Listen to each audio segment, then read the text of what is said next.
નમસ્કાર દર્શક મિત્રો, અતિથિમાં ફરી એકવાર આપનું સ્વાગત છે। અતિથિ એટલે એવો કાર્યક્રમ કે જે કાર્યક્રમમાં વિશિષ્ટ વ્યક્તિત્વ સાથે આપની મુલાકાત કરાવે છે અને વાતો કરીએ છીએ અંતરંગ। આજ એક એવું વિશિષ્ટ વ્યક્તિત્વ કે જેનો ચહેરો જ્યારે આવે છે ત્યારે લોકો વાતો કરે છે અને એ જ્યારે ચહેરો આવે ને ત્યારે વિવાદ પણ સીધો ઊભો થઈ જાય છે।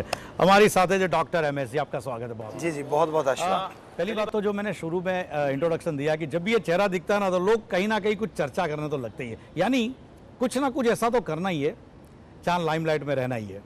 ऐसा कभी कल्पना ही नहीं की हमने, कभी सोचा नहीं कि हमने लाइमलाइट में रहना है। हमने अपना लाइफ का जो एम बनाया है समाज की बुराइयां हटाना है। समाज में जितना भी बुरा, चाहे वो ड्रग है, वेश्यावृत्ति है, जितने भी बुरे कार्य हो रहे हैं कि उनको हटाना है और वेदों के प्रकाश में कि हमारे जो धर्म है उनका प्रकाश देंगे तो ये अज्ञानता हटेगी और लोग सुधरेंगे। ओके, ये धर्म की बात आपने बताई। धर्म का मार्ग मेरे हिसाब से कई लोग होते हैं ना कि जो बचपन से ही यहीं पे जुड़ जाते हैं, लेकिन आपके किस्से में कुछ ऐसा हुआ कि एक अरसे के बाद आपने इस लाइन को पकड़ा था? नहीं, हम बचपन से ही हैं। हम 5 साल के थे जब गुरुजी से जुड़े हैं और 5 साल के ही हमने गुरु मंत्र लिया था और तब से हम 2-2 घंटे लगातार अभ्यास करते रहे। हमारी रुचि रही भगवान की भक्ति में। दूसरा था गेम्स में, हम 32 नेशनल गेम खेलते हैं, आज भी खेलते हैं। एग्रीकल्चर के हम लाइक के साइंटिस्ट हैं, तभी एग्रीकल्चर में कोई किसान के घर में पैदा हुए एक ज़मींदार के, तो नेचुरली ये था। ये हमारी रुचियाँ थी विशेष, और साइंस में भी रुचि थी। लेकिन जब गुरुजी के पास आए हम 23 साल के थे, तो उन्होंने जब गुरुगद्दी पे बिठाया हमें अपने बराबर और ये बोला कि सभी धर्मों का रिसर्च करो, तो हमने फिर हमारे पवित्र वेद गीता, रामायण, महाभारत और कुरान शरीफ, कुरान मजीद, सिख धर्म की पवित्र गुरबाणी, ईसाई धर्म की पवित्र बाइबल, शेख फरीद, नामदेव, धन्ना भक्त, रविदास जी, सब पे रिसर्च किया। हम 10 तक पढ़ पाए, ज़्यादा नहीं, क्योंकि हमारे फादर ने हमारी शादी की, फिर गुरुजी ने बुला लिया और पर रहे नॉन मेडिकल के स्टूडेंट जब तक हम पढ़े 9th में, तब नॉन मेडिकल लगता था। तो ये हमारे बचपन का था कि हम बचपन से ही भगवान की भक्ति को ही नंबर 1 मानते थे और आज भी वैसा ही मानते। लेकिन नॉर्मली जो भक्ति का अभी तक जो भी मार्ग जिन्होंने पकड़ा है तो बहुत अलग तरीके से उन्होंने अपनी बात लोगों में कुछ ट्रेडिशनल वे में ही रखी थी। आपने कुछ हटके करके लोगों को क्या चाहिए, उनको जो पसंद है उसी कटोरे में, पसंदी वाले कटोरे में वही चीज़ रखी। ये चेंज सीधा तो नहीं होता, अंदर से ही कुछ पहले से पड़ा होगा कि यार देना है ना तो कुछ इस तरह दो लोगों को सीधा एक्सेप्टेबल लगे। जी बिल्कुल आपने जो कहा। जब हमने वेद पढ़ रहे थे तो वेदों में हमने सर्च किया, संतों का कोई कोड नहीं होता, कपड़ों का ड्रेस कोड नहीं होता, ये हमने वहाँ पढ़ा। तो सोचा कि अच्छा ऐसा भी है, हर धर्म में पढ़ा, वहाँ भी ऐसा कुछ नहीं आया कि ऐसे ही कपड़े पहनने से भगवान मिलता है। वहाँ तो एक ही चीज़ है, अगर आपका विचार शुद्ध, आप कोट पैंट में हैं तो आपको मिल जाएगा। अगर विचार शुद्ध नहीं है तो मैं गेरुआ पहनूँ, हरा पहनूँ, सफ़ेद पहनूँ, नहीं मिलने वाला, नहीं पड़ता, कोई फ़र्क नहीं पड़ता। तो जब ये पढ़ा हमने कहा ठीक है, ये भी एक बहुत बड़ी शिक्षा है। तो 2006 या 7 की बात है, 7 लाख यूथ था, नौजवान। हमने उनको कसम दिलाई कि आप रेगुलर ब्लड डोनेट करोगे, 3 महीने के बाद ट्री प्लांटेशन करोगे, और इस तरह से हमने लगभग 42 कार्य उनको बोले। तो उन्होंने कहा गुरुजी करेंगे, सब ने हाथ खड़े। हम सफ़ेद कपड़े पहनते थे। उन्होंने कहा गुरुजी माइक ले लिया, एक हमारी भी सुनो। हमने कहा क्या है? कहते आपकी इतनी बातें मान रहे हैं, आप हमारी मानो, बोलो। कहने लगे गुरुजी आप जब सफ़ेद पहनते हो ना तो हमें डर लगता है आपके पास आने को, आप तो ग्रेट लगते हो। हम चाहते हैं कि आप यूथ की तरह पैंट शर्ट पहनो, हमारे जैसे ही लगो, हमारे जैसे लोगो, और हमारे बीच में गाओ, और आप गा सकते हो, हमें पता है गाते हो आप। हम गाते थे और उनको पता था कि हम डिज़ाइनर हैं। तो ये कपड़ों पे जो डिज़ाइन किया हमने किया, क्योंकि हमने बेटी की शादी में, अपनी बेटी की शादी में डिज़ाइन किया था। तो वो बड़े खुश हुए जब हमने कहा कि ठीक है, अगर आप इतना काम हमारे लिए, समाज के लिए करोगे तो हम आपके लिए कपड़े नहीं पहन सकते, पर जब सत्संग करेंगे तो वही सफ़ेद पहनेंगे, अदरवाइज़ हम हमेशा यही पहनेंगे। तो इसलिए हमने ये कपड़े पहनने शुरू किए। लेकिन जब भी बदलाव लाने की बात कभी भी आती है पूरे विश्व में तो लोग सामने आवाज़ उठाने लगते हैं और यहाँ तक कि उनको कॉर्नर करने की भी कोशिश करते हैं, कुछ ना कुछ तरीके से उनको डिस्टर्ब किया जाए। ऐसी भी बहुत दिक्कतें आपको सामने करनी पड़ी। हाँ, यहाँ तक कपड़ों की बात आई तो इस पर भी आया। यहीं एक बड़ोदरा में हम कॉन्फ्रेंस हो रहा था, एक सज्जन ने हमें बोला कि गुरुजी आपने तो संतों का बेड़ा गर्क कर दिया। हमने कहा हैं ये क्या किया? कहते नहीं, आपने ये जो पैंट शर्ट पहनी है ना तो आपने तो कलंक लगा दिया। हमने हाथ जोड़े, हमने कहा भाई आपने वेद पढ़े? वो हमारे हिंदू धर्म से था सज्जन। कहता नहीं गुरुजी वेद नहीं पढ़े। हमने कहा हमने पढ़े नहीं, हमने रिसर्च किया है। और आपको बताएं वेदों में ये नहीं लिखा कपड़े पहनने से भगवान मिलता है, वेदों में ये लिखा है सोच पवित्र होने से और तड़प के उसको बुलाने से भगवान मिलता है। तो ऐसी बातें जब समाज के सामने, जितने लोग बैठे, पत्रकार कम से कम 50 बैठे थे, सबने तालियां मारी कि और पूछ, वो कहता नहीं मेरा एक में संतुष्टि हो गई। तो लोगों ने इस तरह से कहा, बहुत लोग आए, धार्मिक लोग आए, उन्होंने बोला कि गुरुजी ये क्या कर दिया आपने, पैंट शर्ट क्यों पहन रहे हो? हमने कहा क्यों? अरे संत तो नंगे भी रहते रहे हैं आदिकाल में, और हमने अगर समाज जैसे पहन ले तो उसमें दिक्कत क्या है? और जब उन्होंने हमारे विचार सुने, बातें सुनी, तो वो कहते गुरुजी कुछ भी पहनो। आपने सही कहा है, जब वेदों में नहीं लिखा, किसी और धर्म में नहीं लिखा कि ऐसा ही पहनना है, तो ऐसा लगता नहीं कि कुछ ऐसा करना चाहिए। तो इसलिए आपने लेकिन तो बोला, सिख धर्म की जब गुरु गोविंद सिंह जी के बारे में भी जब आपने उनके गेटअप के साथ जो पूरा किया था, उसमें भी बहुत विवाद खड़े हो गए। हकीकत में शायद आपने सुना नहीं, शायद इसलिए आपको भी नहीं पता। श्री गुरु गोविंद सिंह जी महाराज, उनके जो गेटअप है वो तलवंडी साबो, पंजाब में एक जगह है, वहाँ पड़ा है। जब आप वो देखेंगे तो फिर आप ये बात कभी नहीं कहेंगे, क्योंकि जो हमने गेटअप पहना था वो एक मुस्लिम सज्जन लाए थे। ये अकबर बादशाह या हुमायूं के टाइम की ड्रेस है, और वो हम 91 से पहनते आ रहे थे। जब भी कोई ले आता था कि गुरुजी हमारा फंक्शन तो इतना हवा क्यों हो गया? उन्होंने बोला कि हमारा फंक्शन है, उस पे पहनो, तो हमने वो पहना, तब कोई नहीं बोला। ये हुआ था, हमें लगता है कि तो ड्रग माफिया और एक राजनीति भी हो सकती है, अदरवाइज ऐसा कोई हुआ नहीं था। वो कपड़े गुरु गोविंद सिंह जी महाराज से मिलते नहीं। जब सारे 4 धर्मों के लोग हमारे पास आए, हमने टोपी पहनी हुई थी, वो दंग थे कि पगड़ी तो है ही नहीं, हमने बेल्ट बांधा हुआ, तो कहते कमाल है आपके तो बेल्ट है। तो उनमें एक मुस्लिम सज्जन थे, इमाम, सारी जितनी भी मस्जिद है, वो कहना गुरुजी अगर ऐसी बात है तो मैं ये टोपी लाया हूँ। हमने कहा पहना दे, तेरे को शक न रहे। उसने झट से पहना दिया, कहता मान गया, आपको कोई देता है आपका प्यार करने वाला तो आप पहन लेते हो। हमने कहा पॉप के लोग आए थे, उन्होंने हमारे वो पहना दिया। अब पहनने को क्या है, कोई भी पहन सकते हैं, अंदर भावना शुद्ध होनी चाहिए। तो हमने कहा हम तो श्री जो गुरु गोविंद सिंह जी महाराज हैं, उनके बराबर तो क्या, उनके पाँव के बराबर भी नहीं समझते, हम तो एक सेवादार हैं। लेकिन एक हुआ तो मचा था, लोगों ने विरोध भी किया था। अगर आपने बताया कि ये बात जो अभी तक लोगों को नहीं मालूम था वो आपने बताई, तो इसमें ये भी उजागर कर दीजिए कि जो समाधान हुआ था, कॉम्प्रोमाइज़ हुआ था, उसमें ये भी बात हुई थी कि अक्षय कुमार के घर हुआ था। ये भी बात क्या सही है? नहीं, 100% गलत। ऐसा कोई हमारा हुआ ही नहीं, कहीं नहीं हुआ। हाँ, वहाँ जब ये मुद्दा उठा था तो बहुत पूरी दिल्ली से डिश आई थी, गाड़ियाँ आई थी, पत्रकार आए थे। तो हमने उनसे कहा कि अगर किसी को भी लगता है, फिर भी लगता है, पहले तो तलवंडी साहबों में जाके देखिए। आपने वो भी लिखा था लेटर में कि शायद आपकी गलत फहमी हुई है। जी जी जी, ये लिखा था। दैट वाज योर वर्ड कि आपकी गलत फहमी हो सकती हाँ, है। हमने ये लिखा, कुछ समझने में शायद आपने कुछ गलती की है। जी जी, हमने यही बोला था कि अगर किसी को फिर भी गलत फहमी है और फिर भी वो यही कहते कि नहीं जी, तो फिर भी हम श्री गुरु गोविंद सिंह जी महाराज से क्षमा चाहते हैं। अब जिनके अगर आपको लगता है तो वो कहते नहीं आप आदमियों से, हमने कहा गुरु गोविंद सिंह जी महाराज से ज्यादा क्या, उससे बड़ा और कौन हो सकता है। यहाँ रोकता हूँ, वक्त हुआ छोटे से ब्रेक का। दर्शक मित्रों, विराम बाद बात करीશું બીજા તબક્કાની।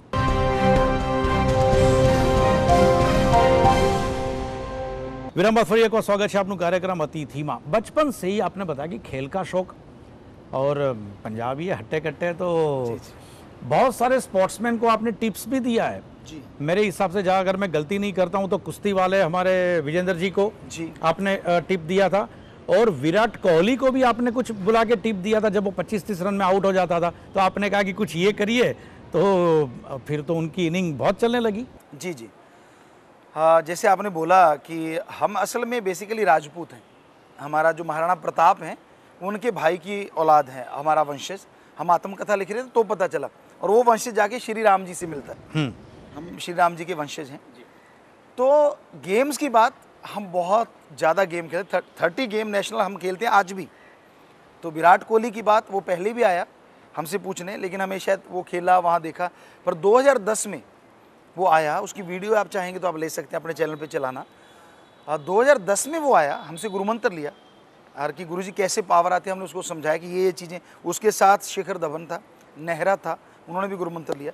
शिखर धवन और इसने ग्राउंड में एक बात पूछी कि गुरुजी हम 30 बनाते हैं या 40 तो आउट हो जाते हैं। शिखर धवन तो ये भी कहने लगा मैं बूढ़ा ना हो जाऊँ गुरुजी, कि मेरी एज हो गई, और ये कहने लगा मैं अभी शुरुआत है मेरी। तो हमने कहा बेटा, इसको बोला विराट को, ये कुरकुरे खा रहा था, हमें एक एक सीन याद है क्योंकि हमारी याददाश्त ऐसी है ईश्वर की कृपा से।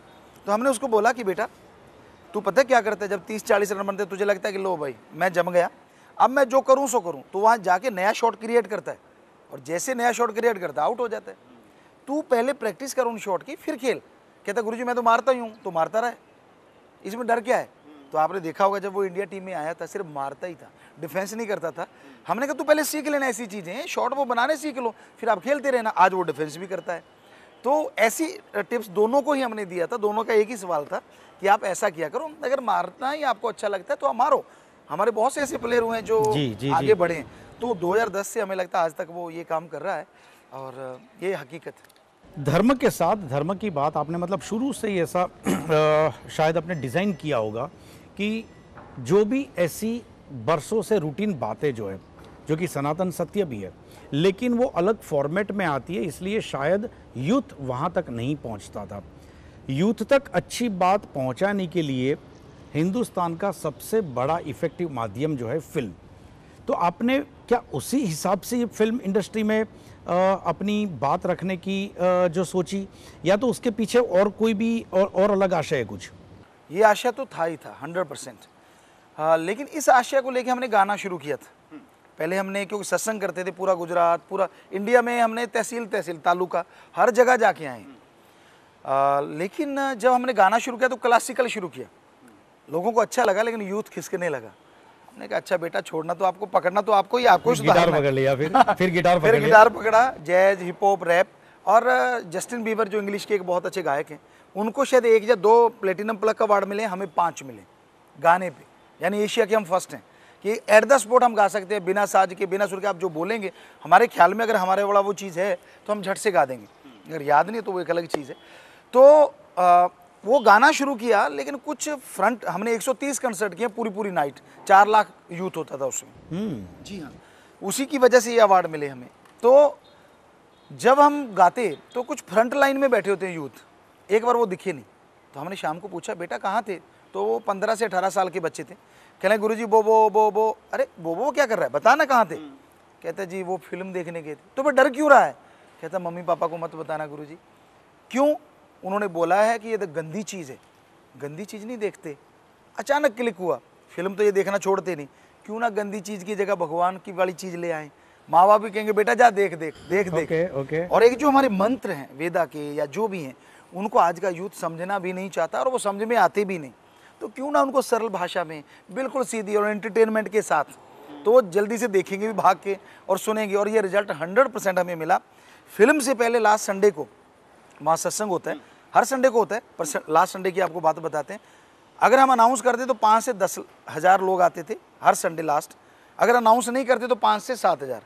पर जैसे ये दोनों फिल्में गई हैं, अब अनाउंस ना करें तो 25 हज़ार, अगर अनाउंस कर दें तो 25,000 से 50,000 लोग ड्रग छोड़ने आ रहे हैं, बुराइयां छोड़ने आ रहे हैं, जो अपने आप में बेमिसाल है। मैं सीधा ड्रग पे आ जाता हूँ। जिस तरह से आपकी मूवमेंट थी, आपने बताया कि वेश्यागिरी बंद करने के लिए, ड्रग के लिए जो आज का यूथ बर्बाद हो रहा है, इसमें अपने आप को मतलब खोखला कर रहा है। बिल्कुल।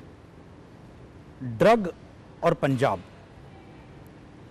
शायद उसी वजह से आपके ऊपर थ्रेटन भी बहुत आए थे, और ये जेड सिक्योरिटी शायद उसी वजह से, क्योंकि ये कोई इजी बात नहीं है ड्रग के खिलाफ आवाज उठाना, यानी तो इंटरनेशनल माफियाज होते हैं इसमें। जी हाँ, बिल्कुल सच कहा। तो ये सीधा तो नहीं होगा कि शुरू कर दिया, बहुत लोग चाहते हैं कि मुझे करना है, लेकिन कोई डर की वजह से छोड़ देते, पकड़ के रखा। जी बिल्कुल। हमें जब ये ड्रग छुड़वाना शुरू किया, वैसे गुरुजी ने 1948 से ये 3 वचन रखे कि आपने किसी तरह का नशा नहीं करना, आपने मांस अंडा छोड़ना है, और वेश्यावृत्ति। तो ये 3 परहेज मानते हैं। तो जब हमने ये शुरू किया तो लोग छोड़ने लगे। 3-4 करोड़ जब लोग हो गए, हमारे पास ड्रग माफिया की धमकियां शुरू हो गई, आपको फिनिश कर देंगे, आपको ख़त्म कर, लेटर आने लगे। कहीं ऐसे जैसे कार्ड आते हैं, असॉल्ट भी हुआ होगा कभी? नहीं, हमने ऐसा उसको फाड़ के फेंक देते थे। हमने कहा अगर किसी को बताएंगे ये वाले लड़ेंगे उनसे जाके, बिना वजह झगड़ा होगा।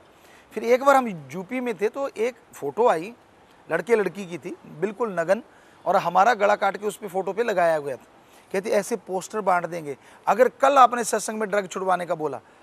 हमने वो फाड़ा, फेंक दिया, और कल को सत्संग में बोला कि ड्रग छोड़ो भाई, क्योंकि संत तो अब चले इसलिए तो यही करेंगे। उसके बाद फिर जो हुआ आप लोगों को जानते हैं कि उन्होंने केस किए, बहुत सारी चीज़ें हम पे करी गई। तो यो इसका मेन रीज़न जो आपने बोला कि पंजाब में जब हम सत्संग कर रहे थे तो 3 घंटे में बठिंडा में 1,13,000 लोगों ने नशा छोड़ा। ऐसे एक जगह और थी वहाँ 40,000, कहीं 50,000। ऐसे हरियाणा में भी इधर गुजरात में 20-30 हज़ार तक संख्या जाती थी। हरियाणा में बराबर था, हरियाणा, यूपी, दिल्ली, राजस्थान ये सब बराबर थे। कंपटीशन था कि कौन ज़्यादा हो रहा है। तो फिर ये ड्रग माफिया ने हम पे अटैक किया। सबसे पहले किया पत्थर मारे, हमारी गाड़ियाँ थी, हम निकल गए। अगली बार फिर राइफलों से और वो गोलियाँ चली, वहाँ पुलिस आ गई, वहाँ से निकल गए। फिर तीसरी बार जो अटैक हुआ, क्योंकि जब गोलियां चली तो हमें जेड सिक्योरिटी सरकार ने दी, तीसरी बार जेड सिक्योरिटी के होते हुए भी उन्होंने हम पे 3 kg RDX मारा। ओह, और जो इंजन था वो 40 फीट ऊपर चला गया। और ईश्वर की कृपा देखो, किसी के खरोंच नहीं आई और इंजन जाके ऐसे नहीं आया, यूं गिरा। तो ये ईश्वर है, क्योंकि 5-6 क्विंटल का इंजन ऐसे ही आएगा, लेकिन वो यूं गिरा तो ये किसी ने फेंका, भगवान नहीं। तो उस ये कारण था कि ये जो सिक्योरिटी वगैरह जो हमारे साथ चलती है, इसकी वजह ही ये है। जो आदमी इस एज में जो कार्य करता है उसके बीज बचपन में कहीं रोपे गए होते हैं। बचपन का कोई ऐसा किस्सा बताओ जो आज तक शायद आपने किसी के साथ शेयर नहीं किया हो, कोई ऐसा किस्सा कि जहाँ से वो जो किस्सा जीवन भर नहीं भूल सकते और वो आज की तारीख में भी रटे रखा है कि यस, ये जो हुआ था मेरे साथ, या तो ये होने ही नहीं देना है, या तो जो हुआ है उसे मैं पकड़ के चलूँगा। हमें लगता है सबसे बढ़िया किस्सा तो यही था कि हम 5 साल की उम्र में जब गुरुजी से मिले। वो एक ऐसा किस्सा था जो हमने कम ही शेयर किया है कि जब गुरुजी से मिले और उनको जाके बैठ के देखा तो हमें उनमें जो प्रकाश दिखा, जो एक लाइट दिखी, और उन्होंने जो वाणी बोली कि मैं ये शब्द देता हूँ आपको, वेदों का ये मंत्र है, सर्वधर्म का है, क्योंकि वेदों का बोल दिया तो समझिए सर्वधर्म है। तो जब उन्होंने वो बात बोली और ऐसा लग रहा था कि जैसे फूल बिखर रहे हों, मतलब एक खुशबू आ रही थी। हम 5 साल के बच्चे थे, इतने अट्रैक्टिव हुए कि उसके बाद उस भक्ति में लग गए। गुरुजी ने बोला अगर आप भक्ति करोगे तो आप सब भी ये हासिल कर सकते हो। तो हम ट्रैक्टर चलाते सारी सारी रात, 7 साल के हम ट्रैक्टर चलाने लग गए थे। ऊपर से नहीं दिखता था, यूं देख के चलाते साइड से, क्योंकि ऊपर से दिखते ना छोटे थे। तो हमारे फादर साथ बैठते, लेकिन जब उन्होंने देखा कि ये तो परफेक्ट है, उन्होंने छोड़ दिया। हम सारी रात चलाते 4 बजे तक, उसके बाद 3-4 घंटे सोते, जो आज भी वैसा ही है। तो उस समय हम भगवान की भक्ति में लीन हो जाते, ट्रैक्टर चलाते रहते, आंखें खुली रखते और जुबान पे वो चलता रहता, और यूं लगता कि चारों तरफ वही बरसात हो रही। तो जो गुरुजी के साथ पहली मुलाकात हुई वो जीवन भर आप भूल नहीं सकते, कभी नहीं। रोकूंगा यहाँ पे। अगेन वक्त हुआ है छोटे से ब्रेक का। दर्शक मित्रों, समय થયો છે વિરામનો, અંતિમ તબક્કાની વાતો કરીશું એક બ્રેક બાદ।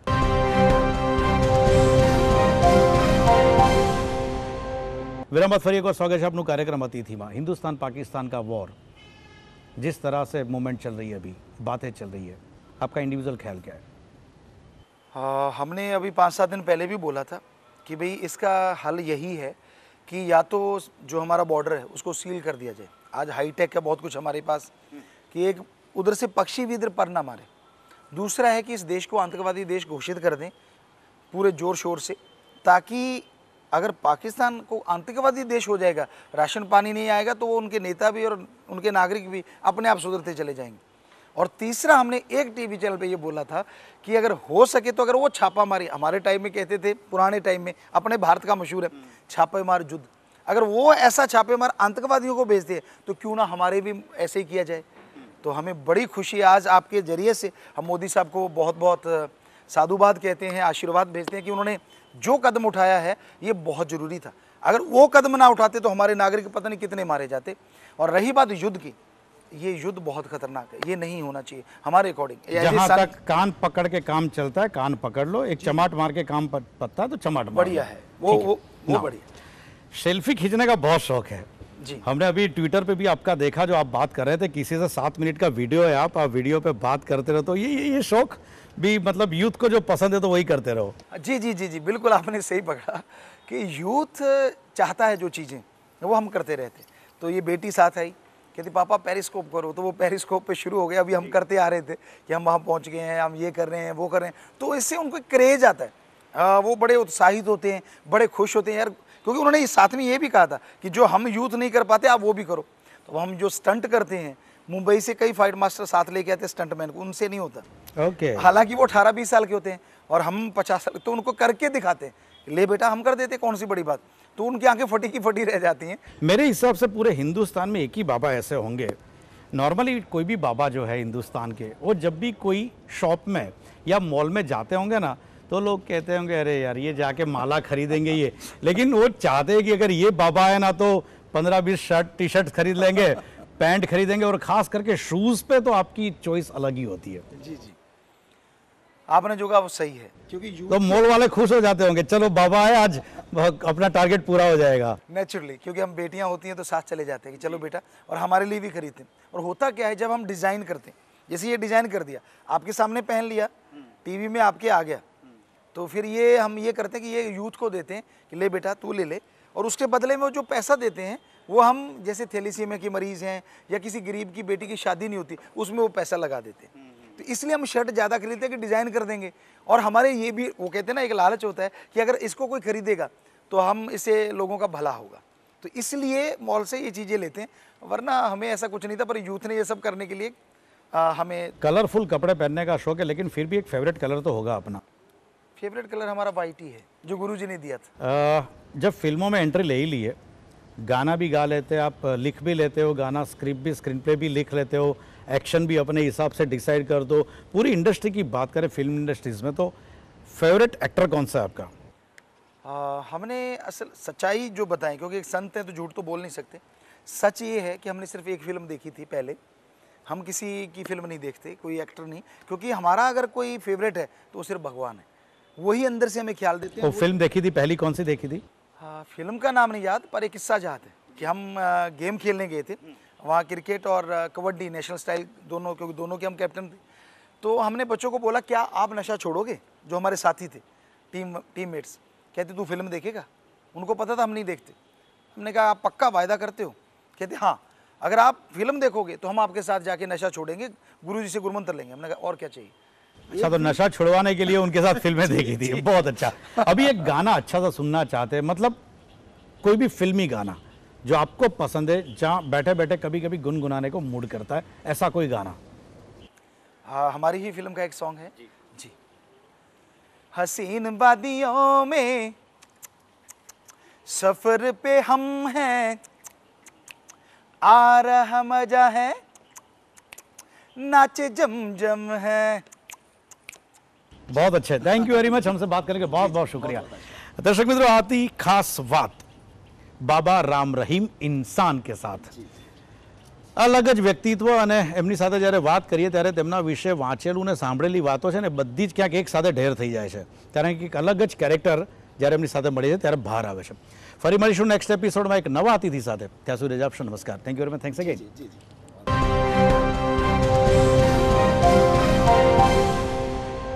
हाँ, देवांग भट्ट के साथ ये अतिथि जो शो है हमें बहुत ही पसंद आया, क्योंकि इन्होंने जो सवाल पूछे हैं, अगर ऐसे सवाल पूछे जाएं तो समाज को पता चलता है असलियत क्या है। ये हर कैरेक्टर के साथ ऐसे ही सवाल पूछते रहें, हमारे समाज को पता चले कि जो कैरेक्टर बैठा है वो है कौन, और जो बैठने वाला है कम से कम वो सच जरूर बोले, ताकि ये जो असलियत सामने लाना चाहते हैं वो समाज के सामने आए। बस इन सबको बहुत आशीर्वाद, इनके इस प्रोग्राम को आशीर्वाद, और भट्ट साहब को भी बहुत आशीर्वाद।